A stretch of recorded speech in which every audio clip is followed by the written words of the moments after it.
Повод за радост в основно училище Свети Кирил и Методий, град Мездра, с директор Нели Найчева.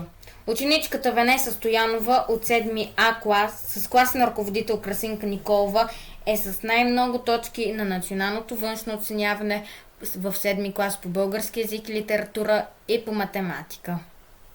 Здравей, Вени! Честито за успеха, който постигна на НВО-то. Разкажи ни малко как се подготви през 3 години. Честно казано, аз решавах тестове от минали учебни години. Също така и учителите ми доста ми помогнаха, тъй като когато имах трудности, винаги са били отсреща. И общо взето това е. Как те подкрепяха семейството ти, учителите, дори и съучениците? Учителите, не знам, винаги когато съм имала въпроси, винаги са ми помагали, обяснявали са ми. А пък семейството вкъщи, когато съм имала някоя задача или въпрос по български, заедно сме се опитвали да ги решим и да ми обяснят. Кой тест ти беше по-лесен, по математика или по български? По математика. Все пак математиката е мой любим предмет. За мен тя е най-лесния, защото е точна наука и просто слагаш формулата и задачата е почти готова. А пък българския си е теория. Малко или много. Госпожата по математика, понеже ти имаш там по-голям резултат с половин точка, пак много си е. Как се почувства тя и ти? Не знам, и двете бяхме радостни, тъй като не сме очаквали такъв резултат. Винаги може и повече да е. Аз съм радостна, че е висок, обаче аз очаквах повече. Къде ще кандидатстваш? Къде искаш? Искам в природо-математическата гимназия във Враца и се надявам да ме приемат.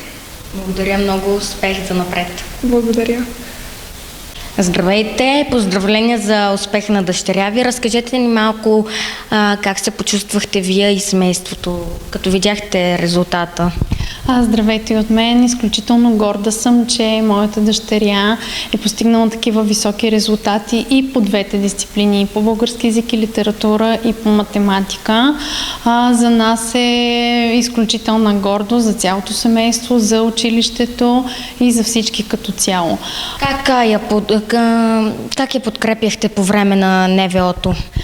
Подкрепата се изразяваше в приготвяне на любими нейни храни, като палачинки с течен шоколад, най-различни сладкиши и любими нейни основни ястия. А подкрепата в училище?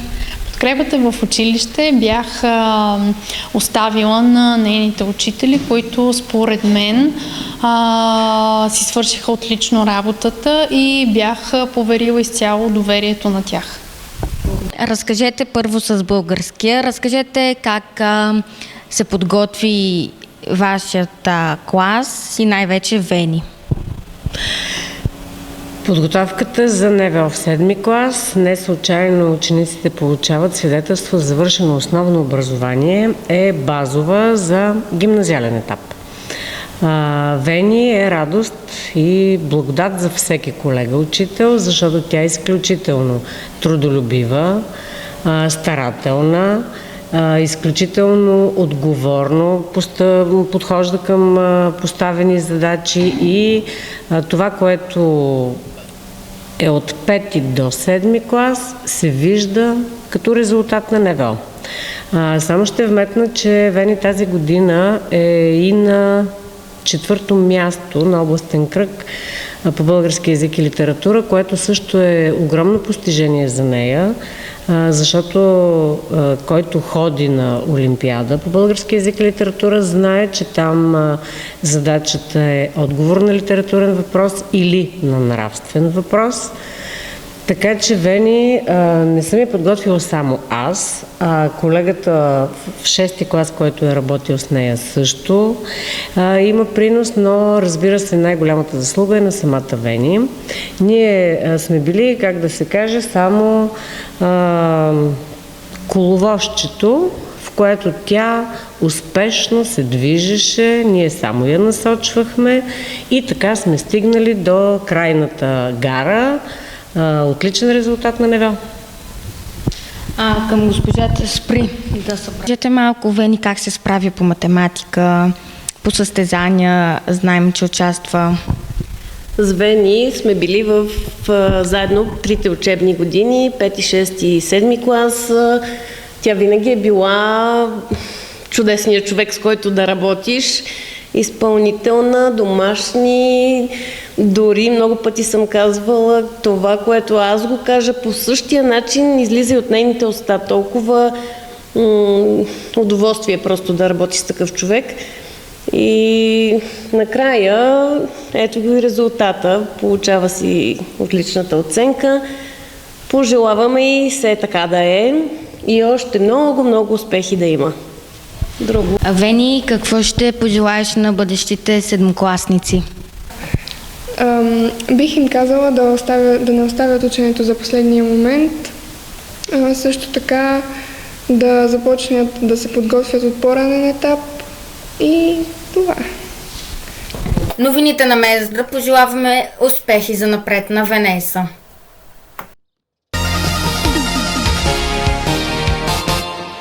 Ден на месец юли градската библиотека при Народно читалище Просвета 1925 Мездра даде началото на традиционната лятна инициатива Забавно лято в библиотеката. И тази година програмата предлага разнообразни занимания за децата, които съчетават знания и творчески игри.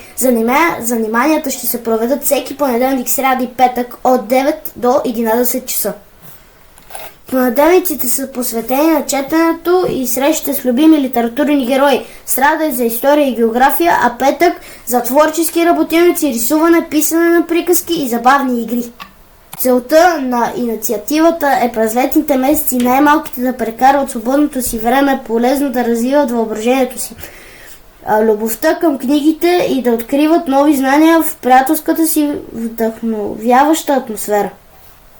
Ами вече ще станат 5 години. Колко деца са на брой около? Ами всяка година броят на децата е различен, но може би по 50-60 различни деца всяко лято идват на заниманията в библиотеката. А как грабвате вниманието на децата? Ами говоря на техния език, тъй като аз съм начален учител по образование.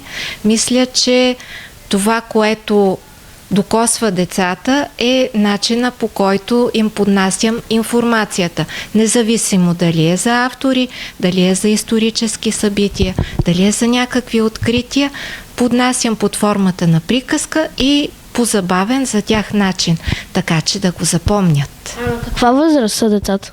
Децата са на различна възраст, от 6 до 14 години.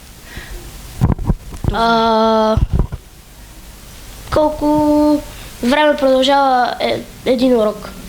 Един урок е в рамките на 2 астрономически часа, като през това време стартираме с кръстословица, която е с организационен характер, докато закъснелите деца дойдат. Когато се наберат повече деца, започваме с същинската част на заниманието, а в края на всяко занимание имаме минути за игра и за забавни преживявания.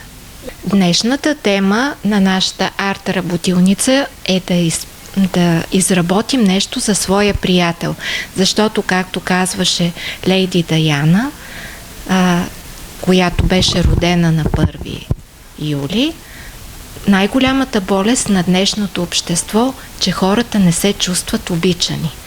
Целта ни е да покажем на своите приятели, че ги обичаме и ценим. А това, което ще изработим, може да видите оттатък в нашата арт-работилница.